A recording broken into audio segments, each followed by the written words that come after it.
So good evening, friends. Welcome to all of you to this special session. We wanted to actually discuss the DGPSI as a framework, and along with this DGPSI AI. As most of you are aware, in the IDPS of 2025, we actually announced this DGPSI AI, and we also released our book on DGPSI AI. And the DGPSI itself has been in existence now for the last 2+ years. But recently, of course, now that the rules have come, there will be a greater level of interest in the organizations for taking the first steps in implementation of DPDPA compliance. And obviously, as of now, DGPSI is the only framework which is directly addressing the requirements of the DPDPA. Though we have been talking about DGPSI for a substantial time, it appears that there is a large section of the professionals who may not be aware of the DGPSI. Now, I don't know whether it is our inability to reach out or whatever is that. This particular feeling that DGPSI is not properly appreciated or recognized at some levels came up because the government of India recently released that India AI guidelines. This India AI guidelines made statements, all of which are things which we are already doing in DGPSI, particularly the DGPSI AI, like creating a framework and all that. All the recommendations of this committee are already under implementation by the DGPSI system. However, the committee chose to make references to everybody other than the DGPSI. Of course, it could be due to ignorance or it could not be, whatever it is. So I felt that there is a need on our part to actually reach out to the professionals and discuss the DGPSI. Also, I had a group of people who recently attended the CDPO program conducted by FCRF, which is our Dr. Triveni's firm. And in that group, a discussion came about DGPSI, and I had promised them that we will have a separate session for them on DGPSI. So the reason for this particular program is basically because of my commitment to the people who had attended the CDPO training of FCRF. Though FCRF is a different entity, it is not connected with FDPPI, except that Dr. Triveni is a friend. Okay. So I thought that along with that, we will also address some of the concerns expressed by people on LinkedIn about DGPSI, whether it is a robust system, can it stand on par with ISO 27701 or any other NIST or such frameworks.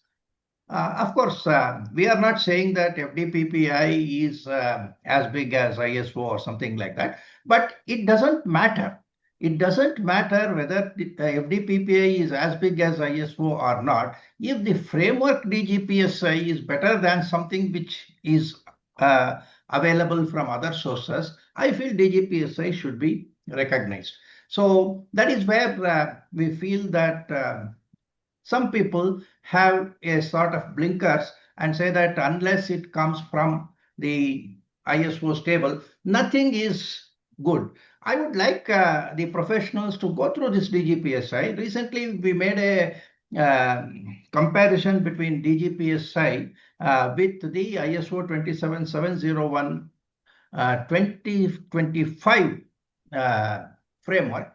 we find that DGPSI covers all the controls which are there in this new framework, while the reverse is not always true.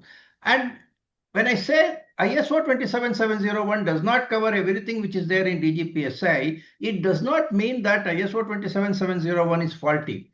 ISO 27701 was not developed for DPDPA compliance. DGPSI was developed for DPDPA compliance. So therefore, when we look at DPDPA compliance, DGPSI obviously comes out superior than any other framework. I don't think there is anything more than that when I say that ISO 27701 does not fully cover what DGPSI covers. Anyway, I would leave it to the professionals to take a view on this. In fact, me and Ramesh are thinking of actually introducing a training program sooner, if possible, as a combo program which will teach both ISO 27701 and DGPSI to the same group of people so that they will be able to appreciate both and also make use of both frameworks when it is required in their job profile. I think we will work out on the program maybe in a month or so. And additionally, we are also planning to elevate this DGPSI program. We have a program called C.DPO.DA, that is Certified Data Protection Officer and Data Auditor, in which we are covering the data protection law as well as the technology issues and then the audit issues, okay, including this DGPSI framework. All that is being covered in the CDPO-DA. Now, we want to actually introduce another elevated training program entirely for the data auditors. In fact, I hope we will be able to launch that program probably around the privacy day, next privacy day, which will be the end of January, because anyway, December is not an ideal month for any new programs. So you can actually mark, I think it will be 27th January, perhaps a day here or there.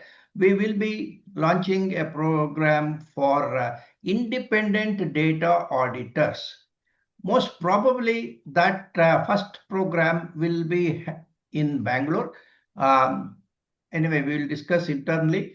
We will try to have a physical program for about 20-25 people in Bangalore and or perhaps in Hyderabad. We are planning some activity in Hyderabad, so we may have it in Hyderabad. It will be the creating a new set of professionals called independent data auditors.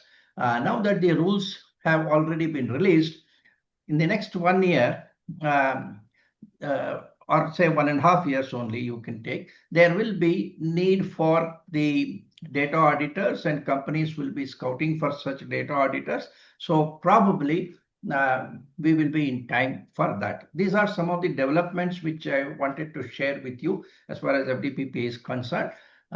We will see how it goes through. Please keep in touch with us, probably on the LinkedIn or on our websites, navi.org, as well as the FDPPI website. Okay, now let us come back to this DGPSI within the available time. Let me try to introduce to you why this India-specific and made in India framework is something which we need to take note of. I have added this made in India specifically because I personally have that liking to do everything indigenously. Anyway, now, as we all know, DPDPA non-compliance is a 250 plus crore rupees risk. In fact, basically, we are looking at it as a risk management for an organization. Whichever organization is using personal data, they will have to actually look at this particular risk. Maybe we can say that it is 1.5 years from now before the penalties will be levied, but to have a compliance in an organization, I think a minimum of 6 months is required. Okay, maybe some organizations will require more. So 1.5 years will be found to be completely insufficient by the time we cover that. And by May 13th, 2027, we will be having a rush for companies to work on the compliance, and they need to look for DPOs, they need to look for data auditors, they need to put in place the consent management system. All that will be mandatory, failing which they will be exposed to the uh, possibility of DPB, Data Protection Board, threatening the companies with possible penalties. I'm sure that the Data Protection Board will not like to harass companies, and they will give enough time, perhaps even beyond 1.5 years also, by just providing by making use of the provisions of the voluntary undertaking. But still, companies need to uh, take steps so that they are not at the mercy of the Data Protection Board. So they should try to get themselves ready. Now, this compliance is a techno-legal compliance. Therefore, it requires a lot of interpretation of several concepts. And therefore, it is not very easy. In fact, all of us, we know that this particular act, DPDPA, did not use the term privacy anywhere. It restricted itself to a system of protection of personal data. It only defined what was personal data, but it did not talk about privacy. That is why at DGPSI forum, we never talk of, or we more likely, we don't talk about privacy by design. We talk about compliance by design, because privacy is not defined in DPDPA. Though this act originated from the Puttaswamy judgment, the Supreme Court also did not want to define privacy fully, and therefore they talked about information privacy. And the government also was clever. They also said, if the Supreme Court itself does not define privacy, why should I define privacy in the law? Those of you who have been following these developments know that in the year 2006, the government of India had brought a particular legislation called Personal Privacy Act, in which they had, I think, defined privacy and then went about saying what needs to be done for privacy protection. But that act never became a law, bill never became a law. This time the government was very clever. They did not put in a definition of privacy. They talked about personal data, how it has to be handled by a data fiduciary. But they used the term fiduciary. And by using that, I think they have actually bound the industry in a very tight leash, because any organization which determines the purpose and means of processing is the data fiduciary. But they have not used the word data controller. They used data fiduciary, because fiduciary means a trustee.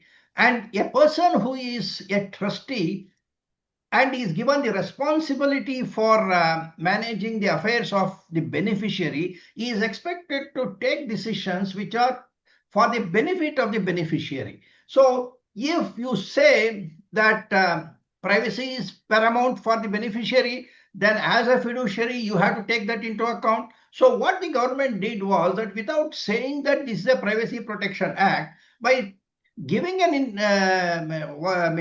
nomenclature of a fiduciary, they've actually broadened the scope of responsibilities of the data fiduciaries and brought in ethics into the law, because the trustee is supposed to act ethically. When we say ethics, ethics goes beyond the written words in the law. So government has been very clever in bringing in the word fiduciary, though of course we have to credit Justice Sri Krishna for introducing this concept of fiduciaries, but that was retained. At any point of time, government could have just changed it into controller. Fortunately, they did not do it. They retained the word fiduciary, and because of which the responsibilities of the organizations have become very, very high. So this concept of fiduciary is alien to the GDPR scenario where the organization is a controller. And in fact, to be a controller, I feel it is easy. Okay.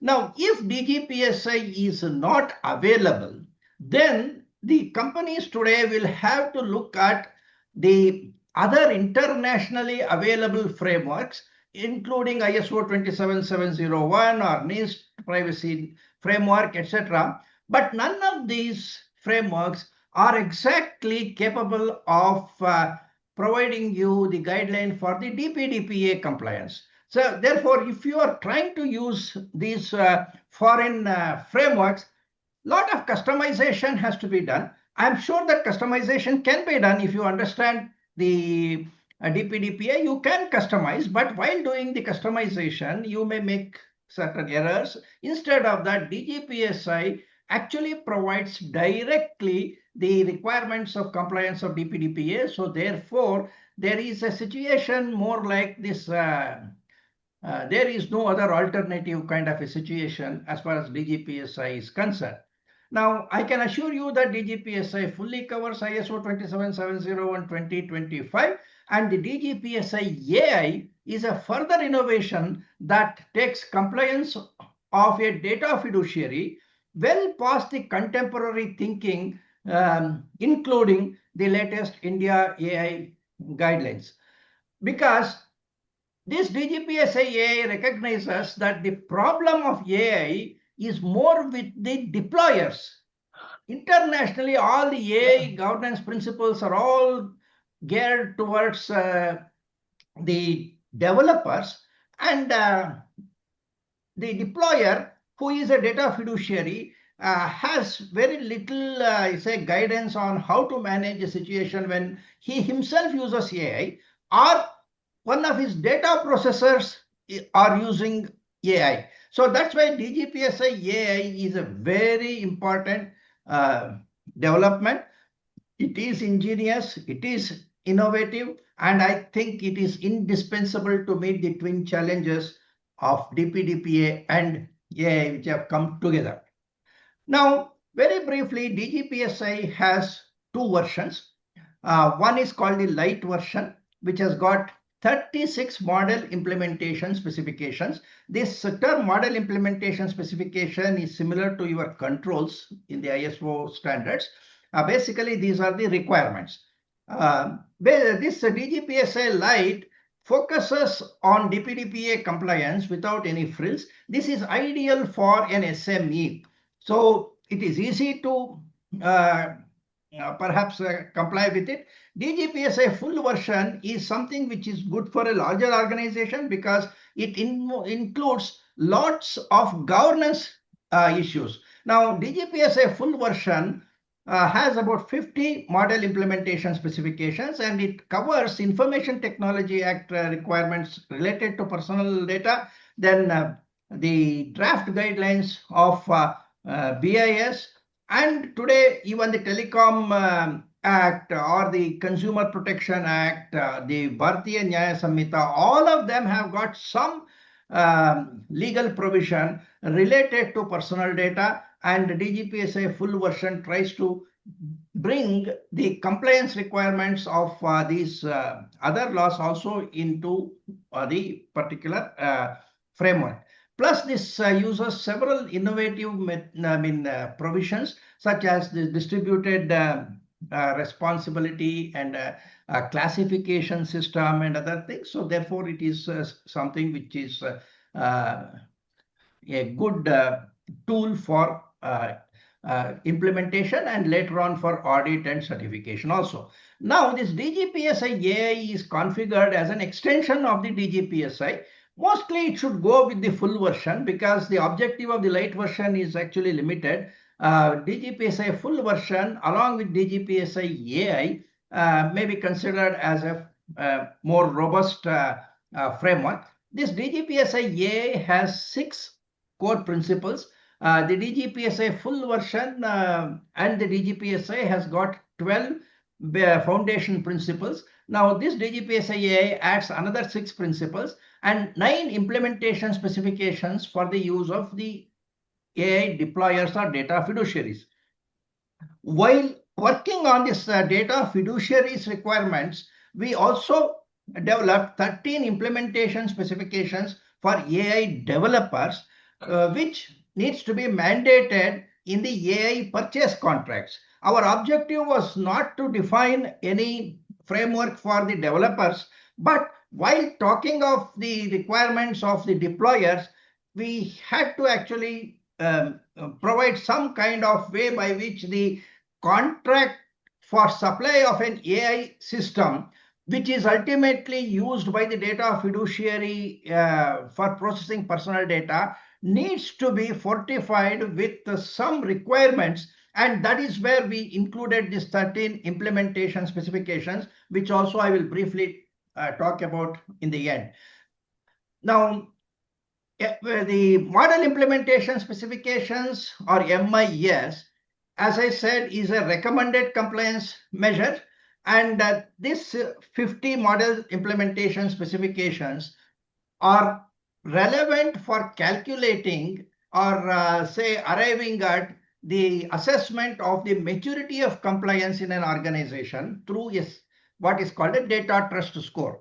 Again, this term data trust score was introduced in the earlier versions of Indian Data Protection Act. It is not there in the GDPR. It was brought in the PDPB 2019, even in 2018, and then carried through 2019. But subsequently, the government dropped this provision of data trust score, but we thought that it is a great provision and we should retain it under DGPSI. So in DGPSI, when an audit is done, the auditor also gives his views on the maturity of the compliance, and that will be translated into a data trust score. Okay. Now, MIS, we have kept some flexibility. We can say that it can be reduced from the model implementation specifications to adapted implementation specifications, which will be done through an additional document called deviation justification document.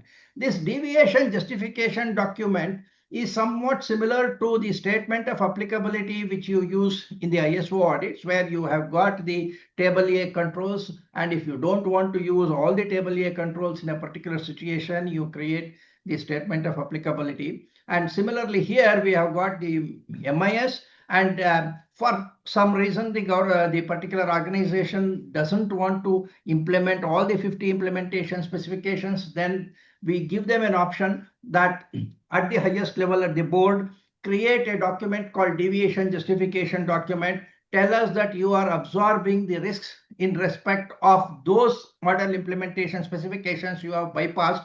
And then the implementation team, which is internal, as well as the auditors, will continue with the rest of the accepted model implementation specifications. However, when we calculate the DTS, we still go by the model implementation specifications. So those organizations which actually use this flexibility for reducing their compliance obligations may lose out in the DTS score to some extent. Okay, and the deviation justification document has to have a proper logic built into it. It's a conscious risk absorption decision by the management. Because of that, the data protection officer is to some extent not burdened with the decision of leaving out certain model implementation specifications. Now, this whole system is coming under our FDPPI organization, which is a Section 8 company. It's a non-government organization of data protection professionals. In fact, this is to be developed more like the Chartered Accountants Association. FDPPI is not like NIST made by from the government. It is not like ISO. It is not even like High Trust, where the industries have come together, put in their money, along with that their vested interest, and creating an organization of standards. Whereas this FDPPI is an organization of the data protection professionals. We don't have any vested interest of the type which would be there if the organization was funded by the companies for its day-to-day business. Now, FDPPA accredits individuals with that CDPODA program, and these accredited CDPODA or certified data protection officers become the lead auditor kind of persons. And there will be also organizations which will be employing these lead auditors and conducting the audits. And FDPPA has developed some system by which you control the audit. Okay. Now, one of the core differentiations which this DGPSI brings in is that DGPSI recommends team ownership of the compliance program in an organization. Say, in the case of an ISO 27001, it is owned by the CISO. ISO 27701 PIMS is maybe owned by a DPO. DGPSI, where we say it should be led by a governance committee where all the stakeholders will be represented. Stakeholders like the chief marketing officer, chief finance officer, CRO, and even the compliance officer, the legal person, HR person. They should all be part of this governance committee, and they should own the DGPSI implementation fully. There will be a DPO, of course. DPO is the person who will be implementing it. He will take the assistance of the CISO. All that is there. But ultimately, it is this governance committee which owns the DGPSI. I hope that this will enable better harmony at the CXO level in pursuing any conflicting goals which may arise within the compliance framework. So with this basic... We lost the audio. Pardon? Navi sir, we lost the audio. You lost the audio. Oh, we are able to hear Murugan sir. Okay, then Murugan, why don't you check your speakers? Others, can you confirm that you are able to? Yes, sir, audible. Audible. Everybody is able to. Very good. Please check, Murugan, please check the speaker. Sometimes it happens to me also. Yeah, got it, sir. Got it, sir. Thank you. Yeah, very good. Sir. Okay, now we will go deeper into this framework. Now, I will first look at the principles. There are 12 principles for DGPSI and 6 principles for DGPSI AI. I would like to first introduce these principles. I may not be able to go through every word of what is written here for want of time, but I will give you the flavor of the principles.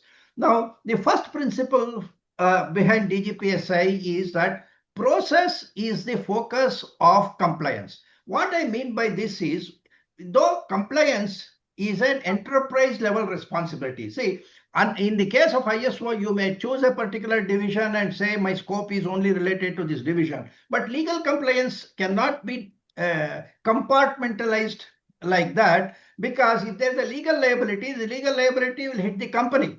Even if one person somewhere in the branch office makes a privacy related non-compliance of law, that liability will have to be taken by the organization, and particularly because there is in the background a law called Information Technology Act. If there is a data breach, it will not remain as only something under DPDPA for which 200 crores, 250 crores penalty will be levied, which the organization will pay off.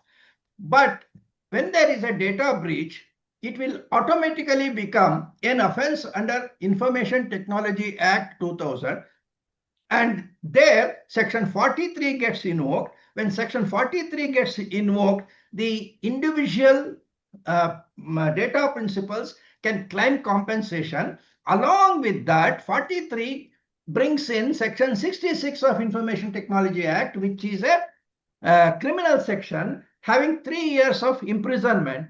And in the ITA 2000, it also provides that any offense of a company can be escalated to the officials, such as persons who are in charge of business, directors, company secretaries, and other things. So therefore, the non-compliance of DPDPA can lead to personal criminal liability for the executives. So these are all enterprise level compliance issues.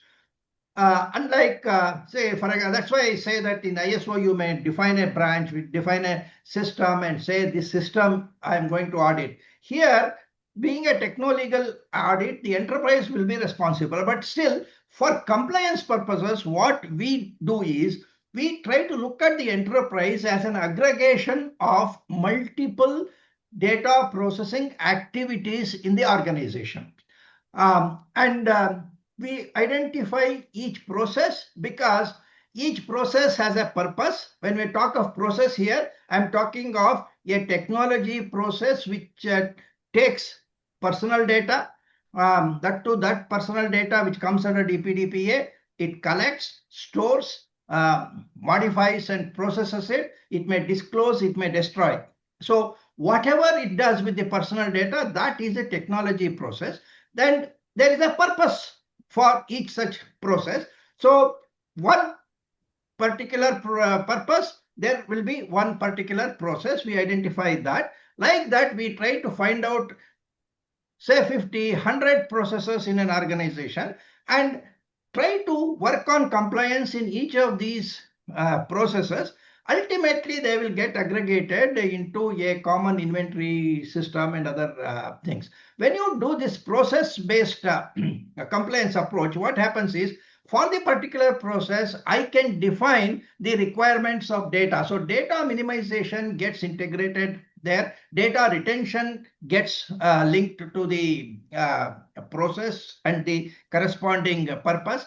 Even data access of who should access that particular data is in a way linked to the purpose and the process. So if I have got an inventory of data for a particular person, I have got, say, 25 personal data parameters.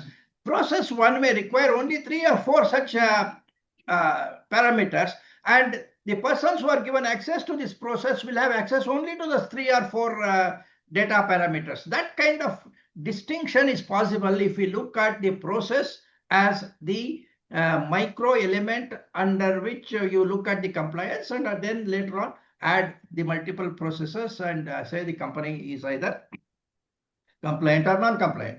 Another aspect which this process-wise bifurcation helps us to do is, sometimes it is difficult in this particular aspect. Even the law is deficient, because when we, in the law, we look at an entity as either a data fiduciary or a data processor.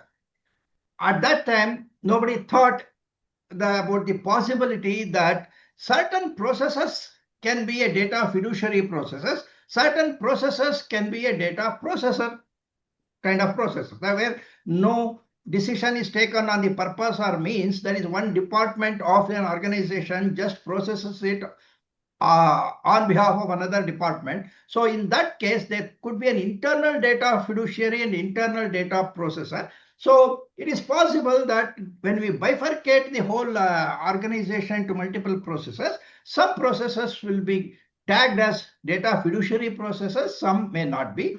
And even in that, some processes may be called significant data fiduciary processes, some may not be. And some data fiduciary processes may have another external data fiduciary. It will be a joint data fiduciary process, whereas in some other case, there may be no other external person. So these distinctions can be captured when you are talking of attacking the compliance requirements of an organization at different process levels. So this we consider as one of the key principles of DGPSI.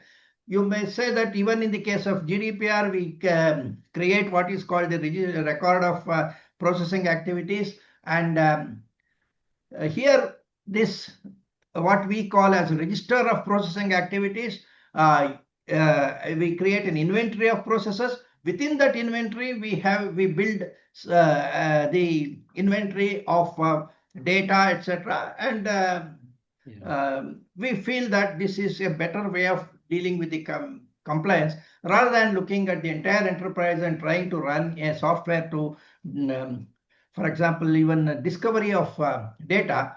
Now, if you want to discover the legacy data, which is part of our requirement of DPDPA for compliance, I have to find out where all the personal data is held in my organization. I have to identify the purpose for which I am processing it today, and then send an appropriate privacy notice, collect the consent.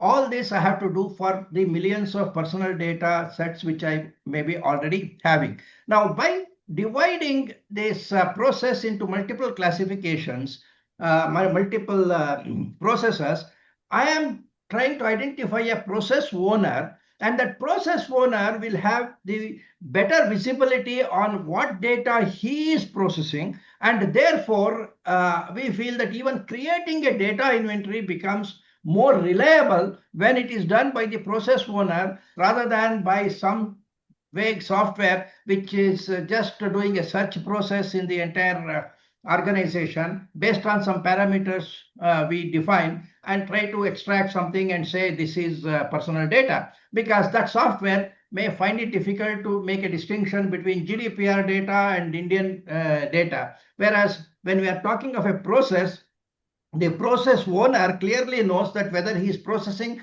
GDPR data or he is processing Indian data. So if there is one process in which GDPR data is being processed, that person will be trying to comply with GDPR, whereas the person who is managing the process of Indian data will try to focus on DPDPA. So that kind of distinction also becomes possible. So we are recommending the process-based approach very strongly. The second key principle is about the classification. When we talk of classifying the personal data, now the ISMS classifies the personal data into a limited 4 or 5 categories. But here we are trying to classify the data in such a manner that the compliance becomes easy. So tomorrow after classification, if I have to assign some controls, the controls are based on what the law requires, and that has to be applied to a certain category of personal data. For example, if there's a control for minors data,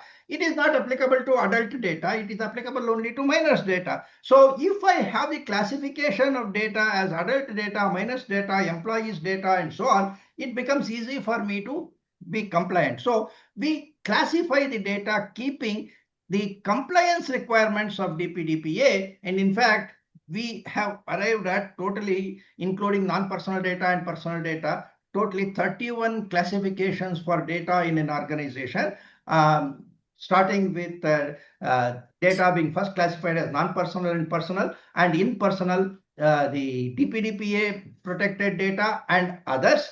And then in DPDPA protected data, we go into further bifurcation where some exemptions are available in some data for which legitimate use can be used, some data in which consent is to be taken, in some data for which this parental consent has to be taken. So like that, we try to subdivide the data into multiple classifications, and that will help in later on having the compliance being automated tomorrow if you want to automate. Now, because of these things, the entity becomes a hybrid entity. It will have a data processor processes, data fiduciary processes, significant data fiduciary. So it is as if the company is wearing multiple hats at the same time. So it is, in terms of organization, it is possible to put all the significant data fiduciary processes in one particular high security zone and put your DPO in that particular location, so that there is better control over the significant data fiduciary processes of this organization. So there is some thought process in that. And the other principle which follows this is what is called distributed responsibility. What we mean here is that instead of picking up one person DPO and say that you are responsible for all the million data which I am processing, we have already said process owners will be appointed. The process owner will be considered as a deputy DPO or something like that for his process. And in fact, we feel that every employee of an organization is a DPO within his sphere of influence. And that is the concept of distributed responsibility we try to recommend. Okay. Now, ultimately, all these frameworks becomes recommendations, and some of the recommendations the companies may accept, some they may not. It is open to them to see the value and then take a decision. Similarly, another important principle we adopt is data has a monetary value and that has to be recognized. And if possible, it has to be brought into the balance sheet also. Okay, how to value it and other things is something which we have to work out. And of course, in FDPPA, we have already started working on that. We have got something called Data Valuation Standard of India. We have put some thoughts into it, and later on the industry has to work out a proper method so that at least in the balance sheet, not in the main profit sharing figures, but as a footnote, we can say that my company has got, say, 1,000 crores worth of personal data. Now, how to value that is part of a discussion at some other time. Now, another key principle is measurability. We want the maturity of implementation to be measurable, and that is where the DTS concept comes in. Then in terms of HR, we always feel that there are whistleblowers, but whistleblowers should not be restricted to the employees. We consider that any person from outside who points out some errors in mistakes in our company, they are also whistleblowers, and even our bug bounty program is linked to that. Then we feel that top management should hold the responsibility, and that is why we have got this deviation justification document, which is signed off by the top management, so that they know what risk they are absorbing. Principle number 9 is that the compliance should start from the business level, not at the technology level. The marketing manager who is negotiating a new contract, he should incorporate the DPDPA compliance at the discussions. So therefore, if he wants to charge a little more because the compliance costs in a particular project, he should be aware of. So the business level approach instead of technology level approach or even a DPO level approach. We don't want a marketing manager to bring some business and tell the DPO, manage your privacy risk in whatever manner you want. We want that to be done by the CMO himself. Okay. Documentation is integral. Why we make a specific statement of this is we are talking of legal compliance.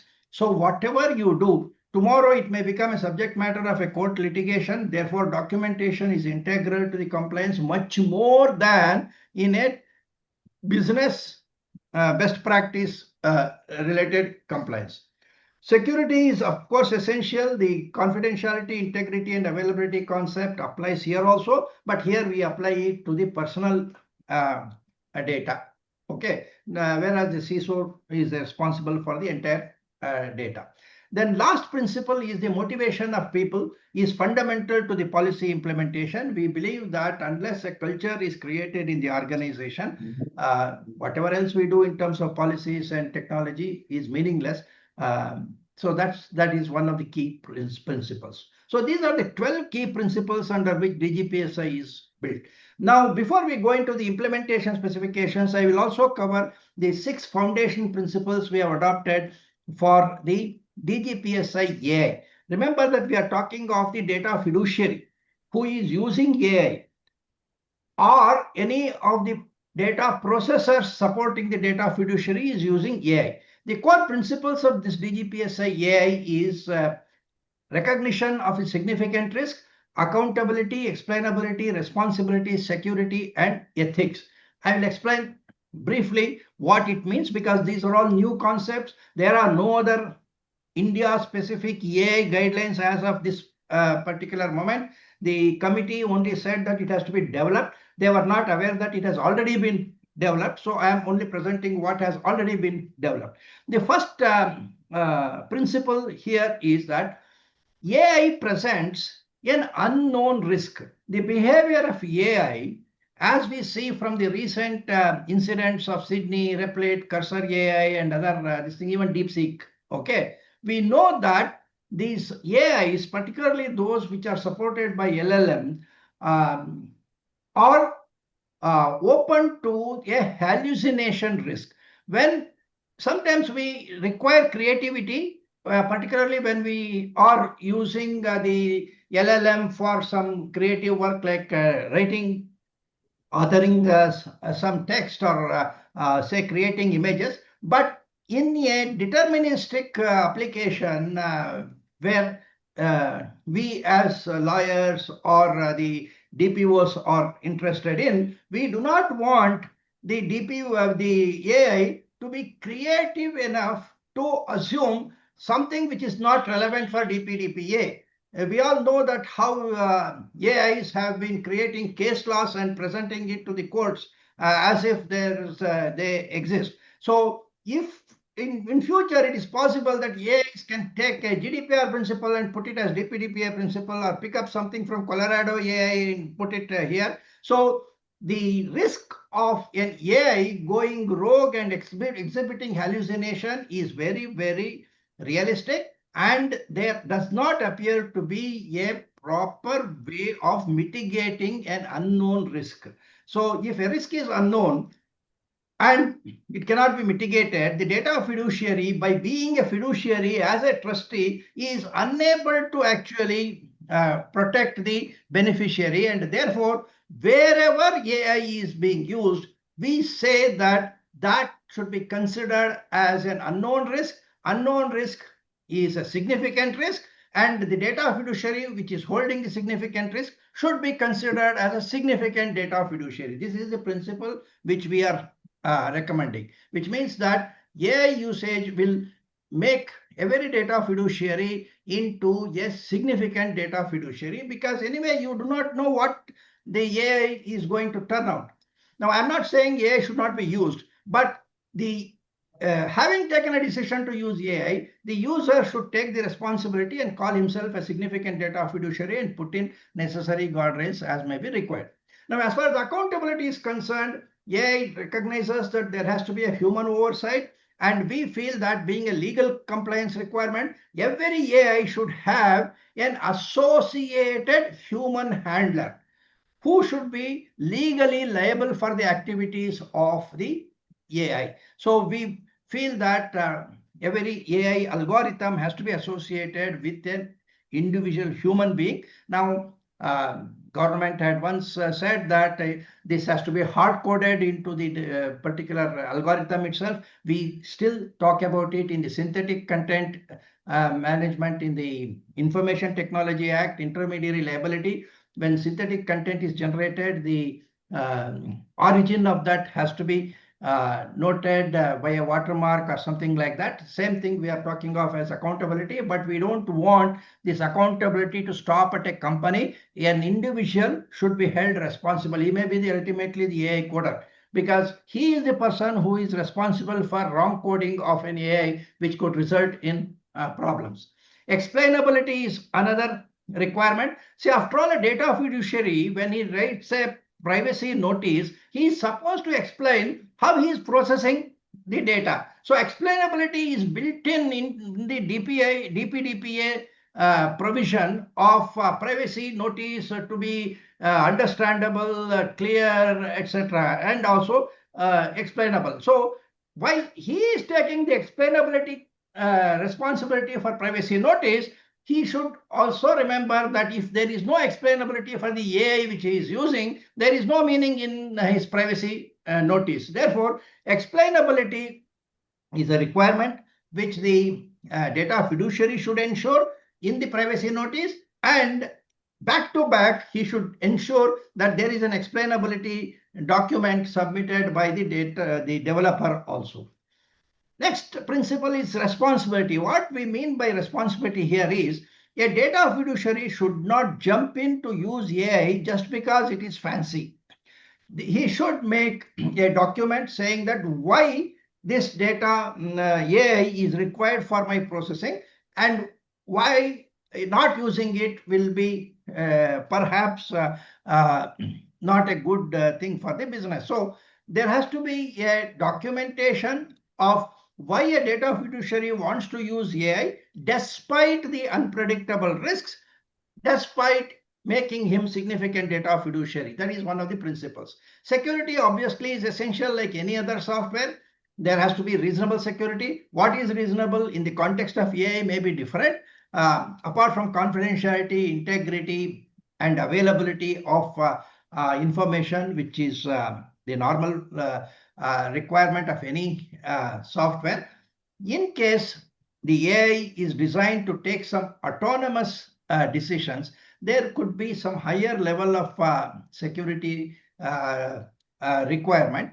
And where there is a humanoid robo or an industrial robo where the arms are metallic or kind of a thing, there could be also physical risks associated with it. Many of you are aware that one of the chess playing robo actually broke the finger of his opponent because he made a wrong move and this robo caught his finger and broke. There are cases in the industrial robo situation where people suspect that there was some misuse leading to death of a person or something like that. As we build more and more intelligent humanoid robots, and there are companies which are making them the CEOs, there are governments which are making them the ministers, and in this world, there is a possibility that physical harm, mental harm can be caused by the use of AI, and the security principle takes that into account. Last is the ethics. When we mention ethics, we are admitting that everything cannot be put down into a law. Therefore, we expect somebody to do something for the benefit of the society, even if that is not hard-coded. So we feel that use of AI should also follow that ethics. So these 12 plus 6 principles guide us in the DGPSI. I feel that there is no other framework in India or maybe anywhere else which has addressed this requirement in this particular manner. But I must admit that we are all aware that these frameworks are under development.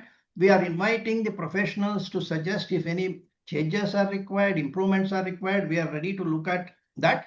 But we feel that whatever has already been done is something which is momentous in terms of work.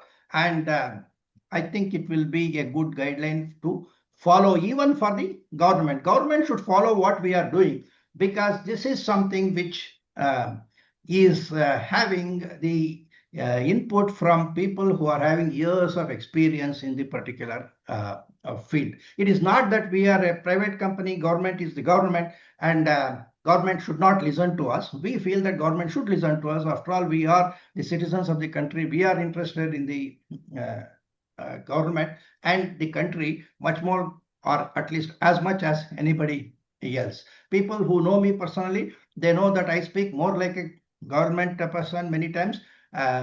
So that is inherent in our approach.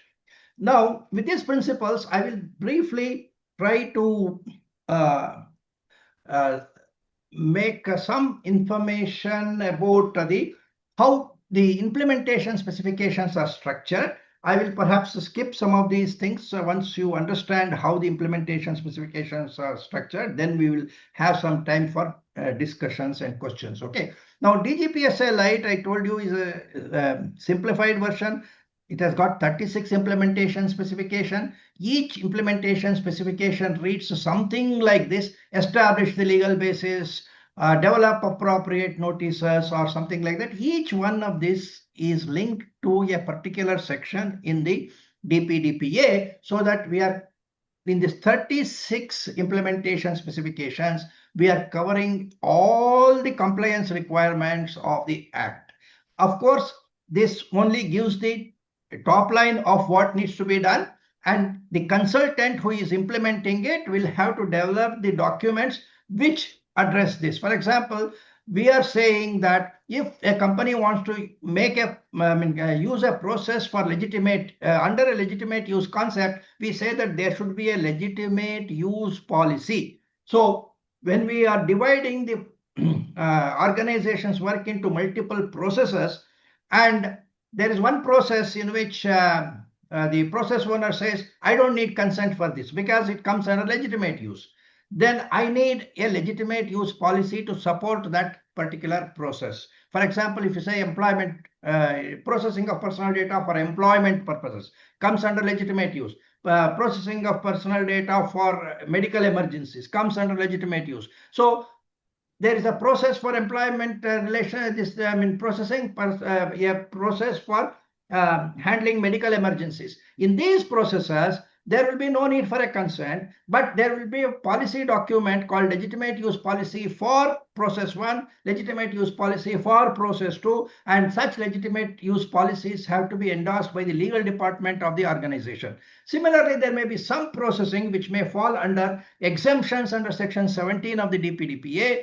There also we expect that there is a written policy, and exemption policy should be approved by the board of the organization. So every process will have either a supportive legitimate use policy or it will have a exemption policy, failing which it will fall back on consent. That sort of things are included in the description of the implementation specifications under this. This notice should be available in 22 languages. It should be, consent should be free. You should have procedure for using consents received from a consent manager, and prospective data to be properly tagged, legacy data to be properly updated with consent. Each one of that, section by section, there is a list. So if you go through this 36 these things, you will have a summary of the requirements of this particular DPDPA. So this DGPSA Lite is built like this. It is directly related to the legal provisions, except that you may have to do some interpretations. For example, verifiable consent, what it means. Okay, the rules have come. It's not fully, again, cleared one aspect. Now, remember that if you want to take verifiable consent from a parent, you should first of all identify that the data principal is a minor. Now, you cannot go by a self-declaration by a person who says, I am not a minor. So every data principal has to first go through a filtering process that this person is not a minor. If he becomes a minor, then we should ask who is your guardian and then try to take his consent. Now, this sort of some additional interpretation may be required. Otherwise, the DGPSA Lite may say that verifiable parental consent should be obtained. In the case of SDF, also there is one more this thing. If an organization is an SDF, there is a significant data fiduciary, there are certain requirements to be done. Now, who will be declaring an organization as an SDF? Government may, but government may not. So every organization should have a self-evaluation of its own activity and declare itself as SDF or not an SDF. So we say there should be a policy for that. These kind of things are covered in the list mentioned here, totally 36 implementation specifications. Okay, this entire DGPSI is considered as an open source framework. In two books, one is DGPSI, another DGPSI Lite. All these details are available, plus some explanations are available. So at a cost of say around 800 rupees, which is the cost of one ISO document sold by the at the concessional rate by the Indian BIS, you will be getting the complete set of implementation specifications with some guidelines. One of the problems which we have with ISO is if there is one implementation of ISO, I need to read 10 ISO documents. Each document costs 5,000, 8,000 rupees if you want to actually get an official copy. I have always been telling that if there is a law or if there is a best practice, government should ensure that people should not pay for knowing what is good for this to be done. So ideally, all these standards should be free. And that's why we said that this DGPSI will be an open source. Only the implementation part, people can make money through appropriate consultancy. Now we will come to the DGPSI full, which has got 50 specifications. Here, what we have done is this 50 implementation specifications have been bifurcated into 5 responsibility centers: management, DPO, legal, HR, and technology. So management will have 15 implementation specifications for which they are held responsible. DPO is responsible for 17. Technology is responsible only for 8 of the 50 implementation specifications. This bifurcation, we are using it also for the DTS calculations because the weightages may vary. Again, here I will not go through the entire 50 specifications.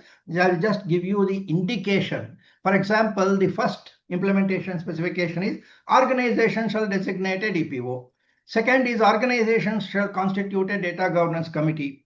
So organization shall appoint a data auditor where required. So that kind of a thing is what contained here. Some of these things have to be done by the management. See, there are certain things which are not perhaps easily seen in other things. For example, one of the implementation specification is that organization should establish an exception handling, because whatever else we do, there will be occasions when you have to have an exception, and how the exceptions will be handled, reported, managed is one of the policies.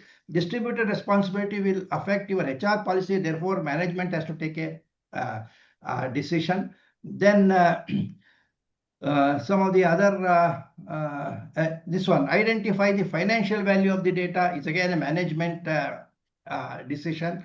Then system for factoring in new business prospecting, because we say that DGPSA starts from the business level. Then managing the third-party contractors policy is also at the managerial level. And then organization shall establish a system for managing relationship with certain and other regulatory agencies. These sort of responsibilities are kept at the management level because the DPO also may not be able to take decisions on these things. Now, then DPO will have most of the normal operational requirements like creating policies, etc. Most of the other frameworks focus only on these responsibilities of the DPO. Then we feel that legal should also have some responsibilities. For example, this nomination facility. Now, I feel that it is the responsibility of the legal department to create a nomination methodology. Similarly, grievance redressal is something the legal department has to do. Then contracts of the contractors will have to be vetted. So there are certain things which will be the responsibility of the legal department. HR department has got their own responsibilities, including the whistleblower policy, I already said.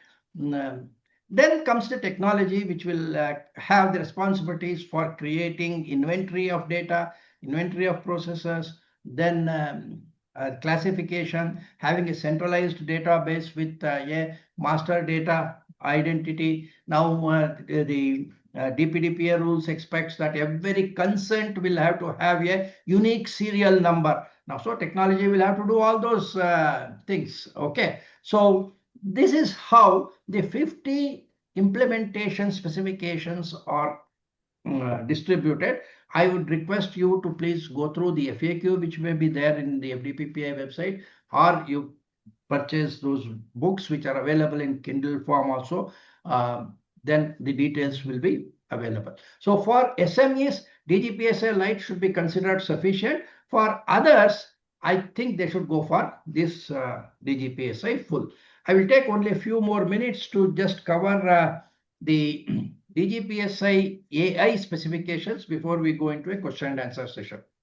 Okay, the implementation specification following that principle I already said will be something like this. For example, the deployer of an AI software in the capacity of a data fiduciary shall document a risk assessment of the software. There is a separate DPIA required when AI is being used. Okay, and it will be periodically augmented with external data auditors evaluation. And because it's an unknown risk, we are considering it as a significant risk. Otherwise, you create a AI deviation justification document. Okay, that is the specification. Now, designate a specific human handler. Okay, and document the human handler for AI on behalf of the licensor, that is transferor, also as part of the contract. Then explainability document has to be submitted by the developer to the user. It will be the responsibility of the licensor or transferor. Then as far as responsibility is concerned, there should be a document to say that I need to use AI, without which I will be at a disadvantage. So that kind of a documentation, AI justification document, is part of the implementation specification. Then as far as security is concerned, one, we expect the developer to give us an assurance certificate that AI software is adequately tested at their end for vulnerabilities, preferably from a third-party auditor. And there should be a statement to say when deployed for data processing, this AI software is reasonably secured against vulnerabilities that may be adversely affect the confidentiality, integrity, etc. So that kind of an assurance, like what you see in the EU AI Act, okay, is part of this. So that is where I say that we have actually included the best practices from other,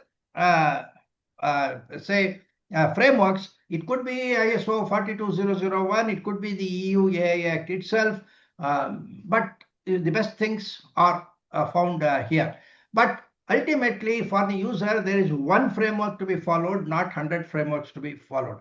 Now, the document should also mention sufficient guardrails exist, and then give a kind of instruction on how the guardrails have to be perhaps configured at the user's end. And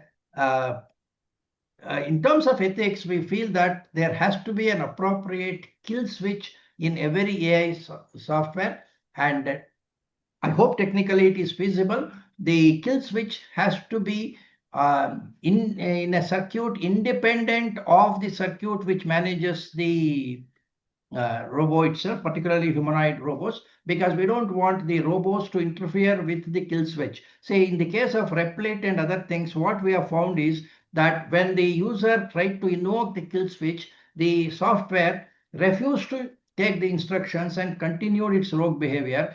It only happens if the kill switch is in the same circuit as the main operational this thing, and the two works together. So this is a technical issue. Maybe I am not the best person to give a view on this, but we can say that as a user, I want this to be done. It is for the technology people to make it possible. So these are the main implementation specifications. But if you want on the developer side, we have got about 13 implementation specifications, which includes the explainability, accountability through human handler, this training and testing process, and risk assessment, guardrails, and default configuration being documented and conveyed to the licensee. Then the incorporation of emergency handling instructions, kill switch. So all these things are part of the developer's risk management requirements. In fact, if there is a critical risk, such as we feel could be there in a cyborg kind of a situation where the autonomy given is very high, probably should be branded as a critical risk. Now, how this can be handled in practice, it will be part of our implementation process. I hope at some point of time we will be able to explain that in any particular situation. Okay, so I will now stop at this particular point, and now I look forward to any questions so that in the next 10-15 minutes we can spend on discussing the questions. Okay. I'm sorry I went through a little fast because the time available required that. Okay. So now the floor is open to you.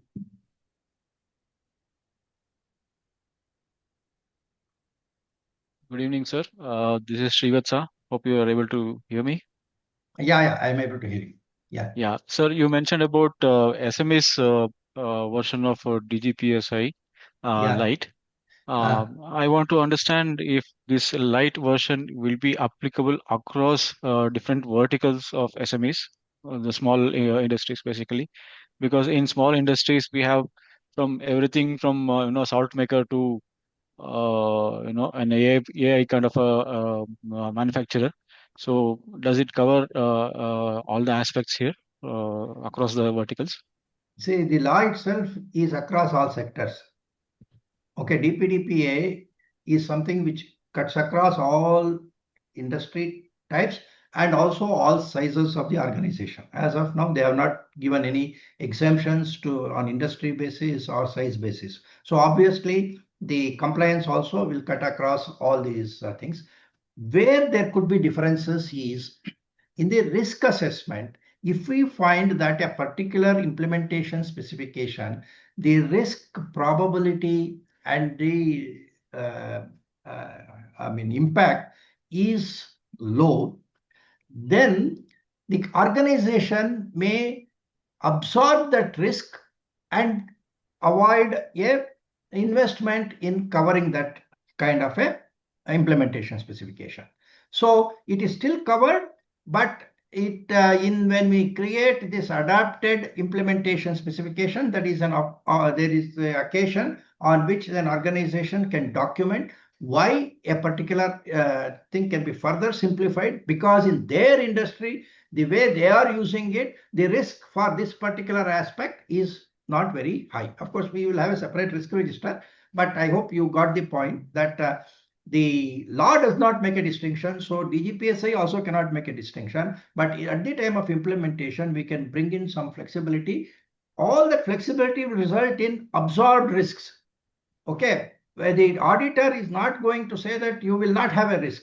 We will say that that risk, the organization has agreed to absorb that risk. Now, the auditor and you can discuss and say how big is the risk, what is the impact level, and what is the probability level, and then decide that, okay, this much of risk I will set aside, I will take some kind of a liability insurance if necessary, whatever is that, that is how it has to be handled. Shivatsa, it's okay? Yeah, thank you. Yeah. If I can ask one more question, sir, this is Yeah. regarding the fine that has been proposed by the government Yeah. as a policy. It is indicating as high as 250 crore rupees in case of non-conformance or non-compliance. So how exactly are they looking at SMEs in this case, sir? Because their No, business itself may not be into No, I understand. You see, we don't have to say that in every case 250 crores will be applied. In fact, as you know, that the penalty table also says that it is up to so and so. Okay, so therefore it is not required. And secondly, the DPP is there to uh, perhaps take that decision of what should be the penalty. They may put only 1 lakh for a particular company, or they may allow voluntary undertaking in the first say violation. Only if the violations are repeating, or if they feel that the organization is completely neglecting, then they may start imposing the penalty. It is not that every particular case only 250 crores or 200 crores or whatever is mentioned will be levied. In fact, I believe that DPP will be very, very soft on the industry, and SMEs also will be part of that. But you have to come together, have an SME organization created, and see that you are able to properly respond to such things. For example, you may not be able to afford appointing a DPO who is really worth being a DPO. But okay, today DPO skills are so scarce that you will not be able to recruit a DPO if by paying 2 lakhs, 3 lakhs per month or something like that. So therefore, you have to ensure that you still have access to the advice, but the law expects that DPO has to be an employee. So you have to designate one of your existing employees as DPO, but retain an external consultant to ensure that you are having the access to the best advice. This can be done at the industry level in terms of your associations and others, and thereby individual SMEs which are small can definitely be protected. I have been a banker earlier. We have worked with small scale industries, single man companies, micro enterprises. The law here is same for everybody. Even an individual who processes personal data for business purpose is called a data fiduciary. Okay, a State Bank of India is on par with a cooperative bank. So the law is made for everybody together, and definitely DPB will take into account and then ensure that people are not put off. So you don't have to be unduly worried at this point of time. Yeah. Good evening, sir. Thank you. Yeah. Yeah, good evening, sir. Prabhu here. Yeah. Sir, one small question. For those companies who have like GCC kind of setup, right? Like they have headquartered in US and then other subsidiary or private limited company in India, and they do not collect any of the data of any Indian citizens other than the employees. Yeah. So what happens? Does it apply? It applies. What is the steps? Say DPDPA applies to the data generated from India of Indian people. Okay. It may also add the data of foreigners who are in India. That is a small portion of it. DPDPA does not apply to the US data or some other data which is being processed by the GCC. So what this particular act does is, if you have such a situation, you can get your data center or operational center notified to be exempt from DPDPA provisions. Okay, so you can do that.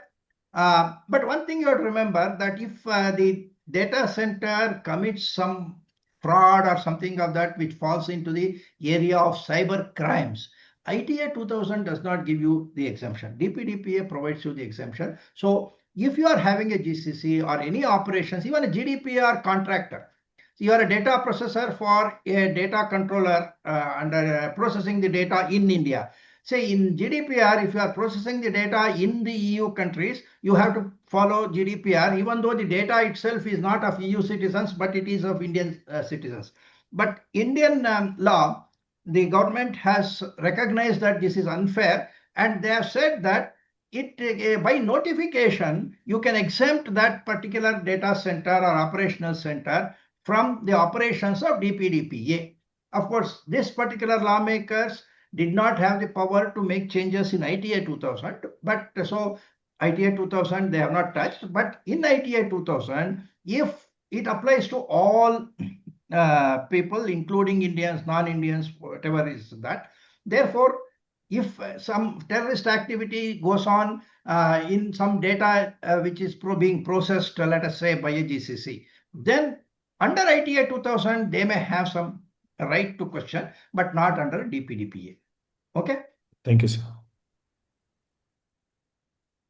Ravi sir, Yeah. right Yeah, now, tell me. do anyone want to have a look at the DGPSI and DGPSI AI and DGPSI meaning? From where they can become this the document? Say, first of all, these books are now available in Amazon and Kindle. So it's already public. And you know that we have distributed it to the extent possible, many times even free. In fact, our IDPS Bangalore, 100 plus books on this DGPSI AI was distributed free. And there is a FAQ on DGPSI also available. And the one straight source is you just buy off even the Kindle version. It doesn't cost much, 300 rupees for DGPSI and maybe around the same thing for the DGPSI AI. Plus, of course, we are also offering discounts if anybody asks directly the DPPI. You are aware of that. In many of the training programs, we have distributed it free also. But otherwise, it's available in the marketplace as a book. This book contains these details, plus explanations and other things. So it is much more than buying a specification of an ISO kind of a thing. Okay. Sir, Satish here. I have a question. Yeah. Good evening, sir. Good evening, sir. Are you able to hear me? Jagannathan. Yeah, one of you first, Satish, and then Jagan. Yeah, Satish. Sir, November 13th, this DPDPA rules were published. Correct. Now, they have told a few things with immediate effect. Now, just what I wanted Correct. to know is whatever is there as an immediate effect, it is nothing for the organization, right? It is for Correct. an organization, we have time till November 2026 or something for the consent Agreed. management part and all Agreed. those things, right? Agreed. Is my Yeah. understanding right? Correct. The first, that's why we were thinking, why was the necessity for the government to delay these rules for so long? Okay, now what is required now is to form the data protection board. They wanted to define the salary of this thing or put a search committee in place and select the chairperson. The only new thing they have said is we will have 4 persons as the members of the data protection board, and it will be located in NCR. These are the things which were not there in the act. They have added. Okay, industry is not bothered where it is. Anyway, they are going to operate like a digital office. So initially DPP has to come into operation. They have to set up a website. In the website, they have to make provisions for various things, including notifications, communication with the people and other things. They have to form certain committees, one committee for the helping the government departments about how to determine the data retention, and one committee which may take a view on classification of significant data, fiduciary, and so on. So there are certain internal things which they have to do. After 1 year, they will start receiving registration applications for consent managers. So if somebody wants to make an application to be a consent manager on November 13, 2026, they should finish their preparations like setting up the platform, getting it audited, and be ready to apply on November 2026. Rest of the things will only be coming into effect in May 2027, 18 months from today. So by that time you should be ready. The penalties may start applying by that time. So you don't want to be exposed to a notice from the DPB immediately. So in this 1.5 years, I feel you should try to put your systems in place, test your systems in place, and be ready with the compliance much before that deadline of May 13th, 2027. Okay. So nothing else is to be done, but the preparatory time, my own experience in handling a few of these audits so far is that nothing comes fast. Okay, nothing happens in an organization for 6 months, and now most of the time the software also is not easily available. So they need this entire 1.5 years they will require for preparation. So I feel that company should start working on gap analysis immediately, identify the gaps, try to put in place one by one the implementation. Thank you, sir. Thank you. Yeah. Yeah. Jagan. Yeah. Yeah. Good evening. You mentioned that the DGPSI takes care of all the requirements of DPDPA. Does it take care of the requirements of DPDPR also? Specifically, DPDPR. Specifically, Rule 6 has certain very specific if technical you are talking requirements. you are talking of DPDPR means DPDP rules, is it? Correct. So by the Rule 6, DPDP rules. It does cover that, because rules are subordinate to the act. So we prepare everything based on the act, we knowing fully well that government cannot say something in the rules which is not there in the act. If they say something which is not there in the act, then there will be somebody who will go to the court and say that these rules are ultra vires the act and beat down the whole act. So we knew that rules cannot override the act. DGPSI covers the act, and as far as the finer things of rules are concerned, it is in the development of the policy and other things. So it does cover the rules. There is no problem. We are ahead of the government in that respect? Yeah, I wouldn't say it overrides rules override the act, but there are certain very specific which are not there in the act. In the rule, they have brought in certain very specific requirements, related but very Give me some specified. example. Give me an example. Like section 6, they brought in very specifically the technical safeguards which were not there mentioned so much in DPDPA. No. In In the DPDPA, draft, they just mentioned the safeguards. no, wait. Yeah. There was draft rules which was submitted, published in January 2025. We have conducted several training programs on the draft rules. This safeguards you are talking of, I think, rule number 6. Okay. Rule 6, It does, yeah. rule 6. It was there in the draft rules also. Yeah. Okay. Say, earlier there were 22 rules, now it has become 23. Why? Because that rule on verifiable consent, they have bifurcated minors data and the other one. That legal liability guardian provision, that is the only thing which is actually completely new. But if you look at our DGPSI, we already said there that DGPSI perfect prescription for DPDPA compliance. And we said it is a cyber jurisprudential document, which means that we tried to interpret some of the aspects that this is the best way to do it. Government was perhaps not fully ready, and now for example, verifiable consent. Now, where from you will verify whether a person is a major or a minor? You should ask every data principal, what is your age? Otherwise, he should have some system like a age pass or something like that. Now, those are the systems which are not fully in place. We had already taken this into account and said that somebody has to develop this age verification software and other things. There are people who are saying that looking at the face, I can determine the age. We have always said that no, it's not possible, because we need to distinguish between 17 years, 6 months and 18 years, 6 months. It's not that whether Vijay Shankar is a major or a minor. That you can, looking at the face, you can decide. So there are many face recognition software which are calling themselves as age verification softwares. Okay, we have always said that no, that is not feasible. We have therefore looked at interpreting the act and trying to give the prescription. And now some of those things are clarified and it will continue. Even after the DPB comes into existence, but remember, all policy documents will come not from the DPB, it will come directly from the ministry. There will be new explanations, advisories which will be given, and that process will go on. I think next 1 year, there will be a lot of things like that which will be happening.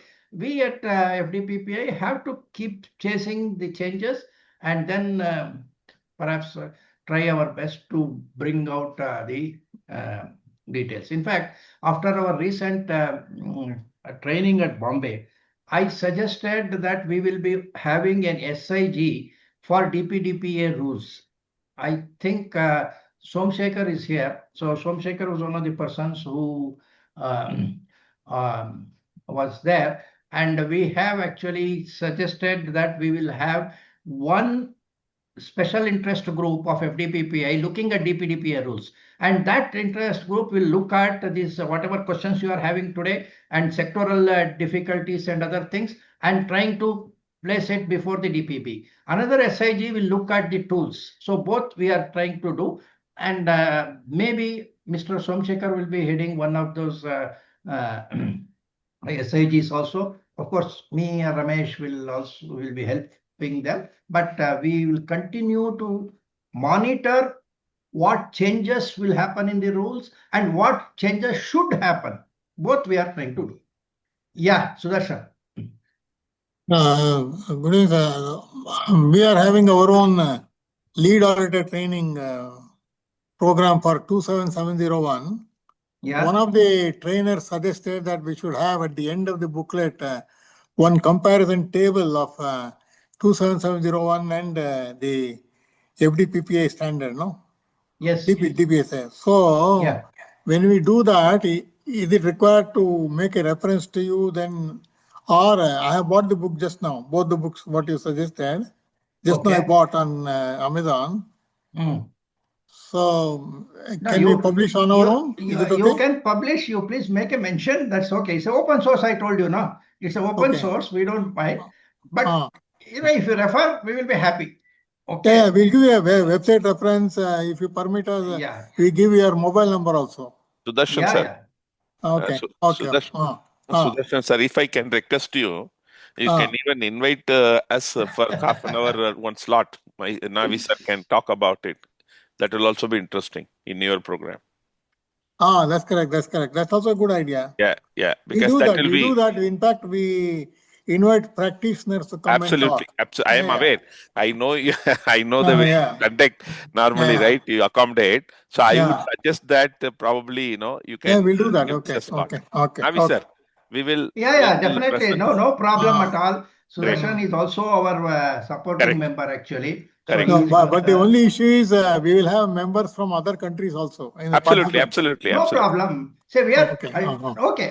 I say the DGPSI is an indication of how it has been approached here. Yeah, okay. I feel that tomorrow you can roll out versions of DGPSI for GDPR and other things also. Anyway, that is for the future. I am not focusing on that. Let them also know that something is being done here. That's correct. So somewhere in mid-December, I'll contact you for this. Super. Okay. Yeah. Thank you. Thank you. Great, sir. Thank you very much. Yeah, friends, I have no time constraint. It's already past 8, but if you have questions, I am still willing to answer it. Don't worry. If you otherwise, we'll think about it. Yeah, any other questions? Mr. Sanjay Sharma, any questions? Did they finally approve any data protection authority in India? No, this data protection board will be the one which will be similar to the data protection authority, supervisory authorities in other cases. But data have they already protection board. have they already selected somebody? We don't know. Anyway, it could have been informal, but formally they are first putting up a search committee. First, they have to choose a chairperson. For that, the search committee will have the cabinet secretary. Members will be the IT secretary and law secretary will be also there. After that, there will be a separate committee for selection of these 4 members. Obviously, at the government level, they would already have identified somebody. We don't know. But that process will take another 1 month or 2 months, perhaps. Yeah, but what about the state level? Will they also appoint? There will be no state level this thing. There is only all India level. There will be a data protection board. They will operate mostly on virtual basis. That is in the sense that there will be a website. You can contact them on that. So, for example, today TDSAT is also sitting in Delhi only. In fact, we originally suggested Cyber Appellate Tribunal should have benches in South India.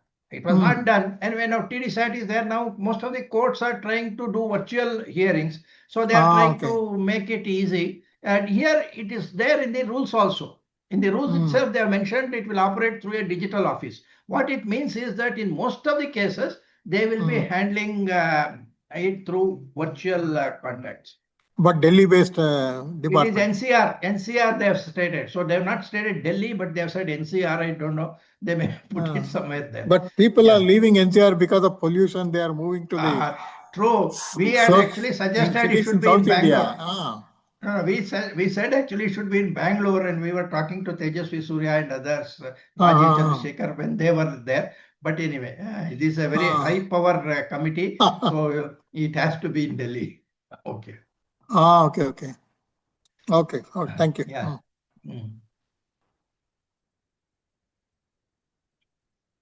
Yeah. Anybody else? Prasad? Nothing, sir.